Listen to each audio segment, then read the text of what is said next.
আজকের গল্পটা হয়তো 1 মিনিটের, কিন্তু এর শিক্ষা সারা জীবন মনে থাকবে। এক গ্রামে এক বিখ্যাত কাঠ মিস্ত্রি ছিল। 40 বছর ধরে সে খুব সুন্দর সুন্দর বাড়ি বানিয়েছিল। একদিন সে তার মালিককে ডেকে বলল, আমি এবার অবসর নিতে চাই।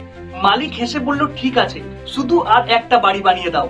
মালিককে সে না বলতে পারেনি, কিন্তু তার কোনো আগ্রহ ছিল না। তাই সে সস্তার কাঠ ব্যবহার করলো, কাজও খুব অবহেলা করলো, কোনো রকমে বাড়ির কাজ শেষ করলো।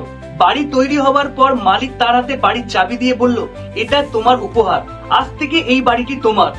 কথাটা শুনে রাজমিস্ত্রি স্তব্ধ হয়ে গেল, কারণ যদি সে জানতো বাড়িটি তার হবে, তাহলে মন দিয়ে হয়তো জীবনের শ্রেষ্ঠ বাড়িটি বানাতো। আমাদের জীবনেও এমনটাই হয়, মানুষ যখন মনে করে এটা তো আমার জন্য নয়, তখন সে তার নিজের সেরাটা দেয় না। মনোবিজ্ঞানে এটাকে লো অনারশিপ ইফেক্ট বলা হয়, কিন্তু বাস্তবে আজকের অভ্যাস এবং কাজ আগামী দিনের জীবন গড়ে তোলে। আজ আপনি যেভাবে কাজ করছেন, কাল ঠিক সেইভাবে জীবন আপনাকে ফিরিয়ে দেয়।